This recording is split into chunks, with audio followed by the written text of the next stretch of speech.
welcome to the channel. I'm back to break down this 11-game slate on DraftKings and FanDuel. Before we get into the breakdown of the slate, I do want to announce I've made some more improvements to my Patreon package. If you tuned in yesterday, I'd mentioned that I added this Hot Hitters Statcast Data tab, where you can go in and you can look at, the hottest hitters around the league, the guys that are excelling and, having the most barrels, their hard hit percentage, their average exit velocity, and then their max exit velocity. So that was a tool that I was really excited about. And then I've gone ahead and I've released a few more. I have this team hitting data tab now where you can go in and figure out, the best teams to target. And you can sort it all by things like K rate, team name. It's all sortable, similar to all the other sheets. If you go over to the Statcast data, you can go ahead and sort this by exit velocity or barrels or barrel percentage or hard hit rate, and figure out, the hottest hitters around the league. So I know for a fact right now, hitter that's absolutely hot is Fernando Tatis. The kid's been absolutely in fuego. If you go down and highlight Fernando Tatis, you can see his average exit velocity coming in at 95.7, his max at 112.1, and then he's got a 65% hard hit rate, with 39 hard hits overall, and then a 20% barrel percentage. So this is the type of stuff that you'll get when you become a patron of mine. And then lastly, I have added this Bullpen Data tab as well. So you'll be able to come in here and figure out the worst bullpens to target, or the best bullpens, so that you aren't really stacking the teams that are taking on the best bullpens across the league. I have been using 2-year data for my pitcher data sheet over here as far as starting pitching is concerned, because I think a big sample size is very important for starting pitchers. But the team hitting data, the bullpen data, and the hot hitters Statcast data is all this year only, to give you some relevant data to what's going on this year. And then lastly, you'll get access to my power rankings, where I say my top 3 plays at each position, where I wrap all my research together, and my cheat sheet, where I'll break down my top plays by, price range, so high price, mid price, and low price. And yeah, so I just want to inform you guys of what's going on over there on the Patreon package. I'm working really hard at that, and I want to provide you guys with value. I want to shorten your research time, and I want to boost your bankroll. This is all stuff that I intend to do through these videos, and stuff that I think my Patreon package is going to help you out a lot with. So enough of the promo stuff. You can follow me over on Twitter at KJK_DFS for any updates throughout the day. I tweet out as much as possible. And let's start breaking down this slate. Before we break it down, please leave a like, subscribe to the channel, and hit the notification bell so that you'll be notified of new videos. It helps me out with the YouTube algorithm. I greatly appreciate it, and I want to grow this channel. So, as always, we like to start breaking down the slate by looking at pitching, and when targeting pitchers, we play fantasy sports. We looked at K percentage, and today the top guy on the slate is that in Gerrit Cole. He gets to face the Tampa Bay Rays, and Gerrit Cole is a well-known name. Everyone knows him. That's playing fantasy baseball, I'm sure. And if you don't, get to know him. He's a good option. He's got a 36.8% K rate. Against righties, he's got a 32.3% rate, and then against lefties, it goes to a 41.4%. So he actually strikes out lefties at a very, very high clip. He's got that overall high strikeout rate, but lefties, he's elite. And when looking at who he's taking on today, he's taking on the Tampa Bay Rays, who do have a large amount of lefties. So that strengthens the appeal of playing Gerrit Cole. I mean, he comes in at $11K on DraftKings, so the price tag is there, but he's an elite option, and I'd say he's one of the top 2 options on the slate. And why do I say he's top 2? Because we also have an elite option right below him in Jacob deGrom. deGrom comes in with that 32% K rate, 15.4 swinging strike rate. Not quite as high as Gerrit Cole's strikeout numbers, but if you look at the ground ball and the fly ball stuff, deGrom's a lot better in that category, and he's better in the walk category as well. Then you got deGrom's 34.5% K rate against righties. That tops Cole, and then 29.2 against lefties. So Cole really outshines him in the strikeout category against lefties. So, just giving you a little bit of a comparison there, because these are the 2 top elite options you're going to have to pick from. And we're looking at deGrom's line. He comes in as a 225 favorite, a hefty favorite, taking on the Miami Marlins. And this Marlins team is definitely a lineup that you can target. It's the Miami Marlins. They're not exactly the flashiest team in the league, and DeGrom's just got elite stuff. So he is 11.8 compared to Cole's 11K price tag on DraftKings. So, you do have a little bit of an uptick in price, but DeGrom definitely has the better matchup of the two. So it's understandable why, he's priced up a little higher. You'll have to pay a little more, but for good reason. It's not a mishap on DraftKings' part. Third on the list comes Tyler Glasnow taking on the New York Yankees. Glasnow's got a 31% K rate, 32.6 against righties, and then against lefties it's 29.4. So, Glasnow's another top tier option on the slate. He's got a high K rate, and he takes on the New York Yankees. That is a team that's a dangerous lineup, but they have their fair share of strikeouts. So, Glasnow is 8.8K. He has struggled a little bit recently, but he has a history of being a top tier pitcher. He didn't just come into the league for a short while. He's been doing it for a good time now, and I think he's someone that you can definitely target. And being that he's taking on a New York Yankees team that has a lot of brand value, so to speak, people aren't going to want to play him oftentimes, and that could help you out in tournaments. Throwing in some Glasnow, and if he goes out there and has a big game, strikes out a bunch of hitters, you could be real happy with where you're at in tournaments. So just some food for thought there. And then next on the list, when looking at guys that we're going to want to target today,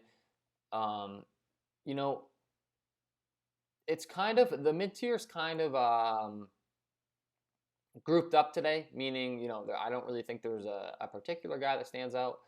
But I would say the next option that I have to mention is that in Lance Lynn. And Lance Lynn comes in with a 26.1% K rate. And against righties, he's got a 32.2% K rate. And against lefties, he's at 19.9. So Lance Lynn's a guy that we know about his splits.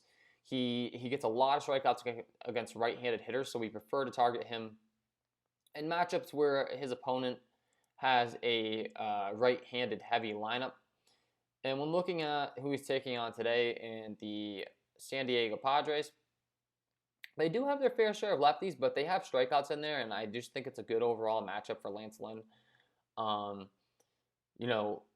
He comes in at a 9.2 price tag, so he is a little bit up there, but he's definitely my next option that I'd be looking at.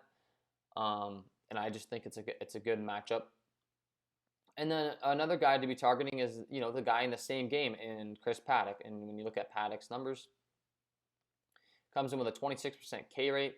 The ground ball and the fly ball is where he struggles, so he gives up some hard contact in the air a little bit. But the walk rate's great. He comes in with a 29.7% K rate against righties, and you'll see the fly ball category, once again, not the greatest. And then against lefties is 22.7. So we do prefer him against mostly right-handed heavy teams. And, when looking at Texas, they're not exactly a perfect fit for that, but these lefties have a high K rate, Guys like Danny Santana and Joey Gallo can hit the ball to the moon, but they do strike out, so that's the appeal of Paddock in this situation. So he's a guy that I have to mention. And then moving further along, two more guys. It would have to be Jesus Luzardo and then Julio Urias.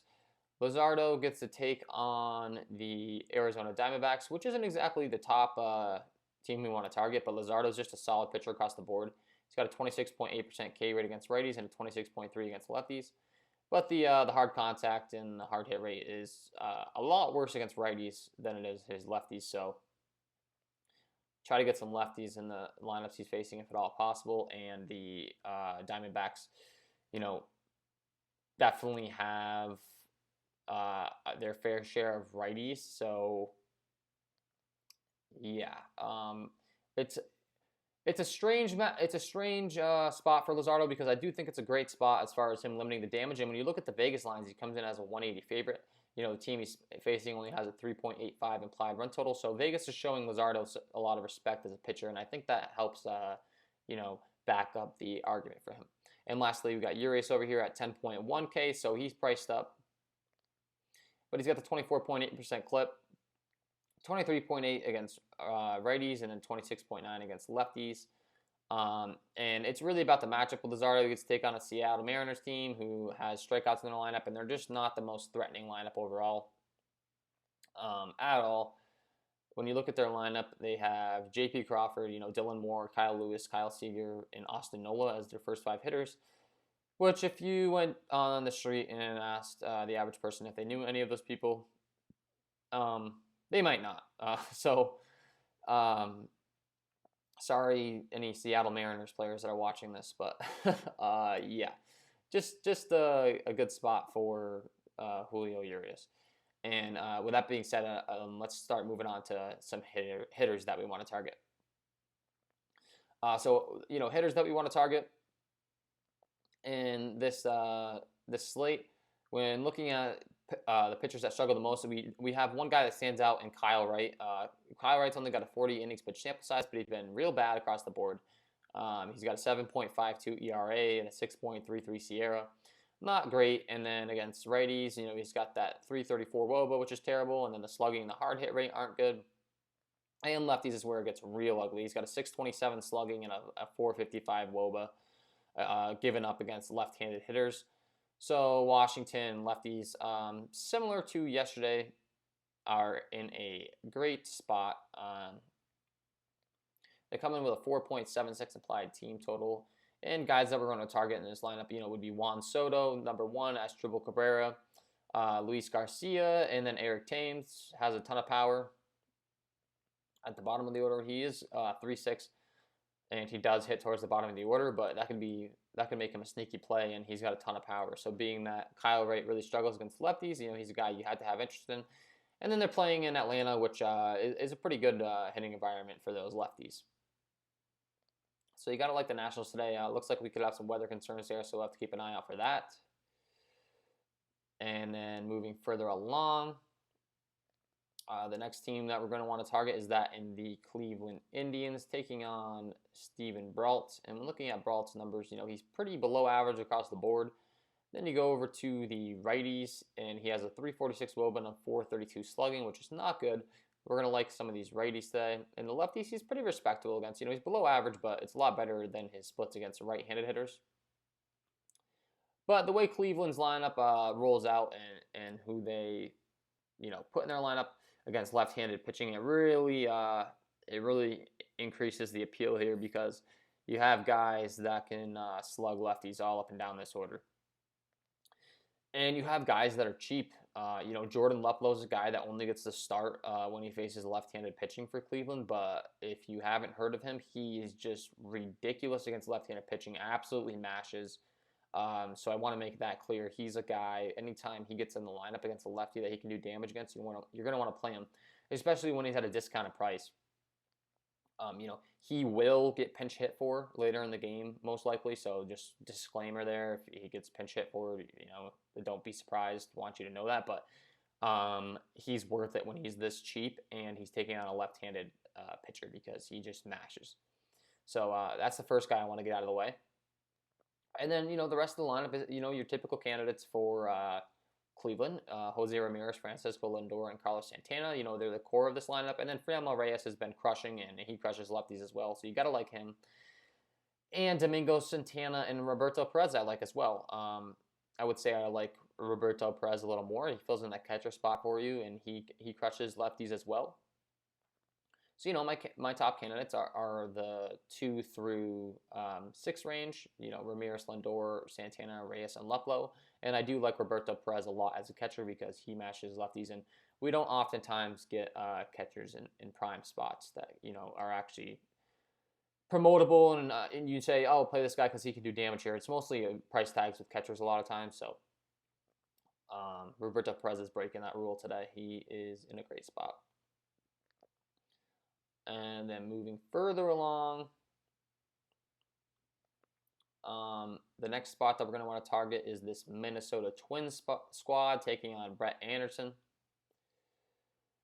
Brett Anderson, when looking at his numbers, he's got a 267 innings pitched sample size. And, the ground ball, the fly ball, and the walk rate are really good, but the K and the swing strike rate are terrible. And then when you look at his splits against righties, it's really strange because he does very well in the walk category, very well in the ground ball and fly ball, but the WOBA and the slugging are real bad. The slugging is really bad, so he's giving up a lot of hard contact, keeping the ball on the ground. But when you have right-handed hitters that can slug, you got to have interest in the righties. And lefties, he's very good against. So it's really just the righties. So let's make that clear for you guys. I really just have interest in the righties.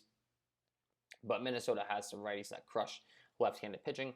And who are my top targets going to be? There's really 3 guys, but I have a lot of interest in them, and that would be Mitch Garver, Nelson Cruz, and Miguel Sano. They're my top options. They're great options.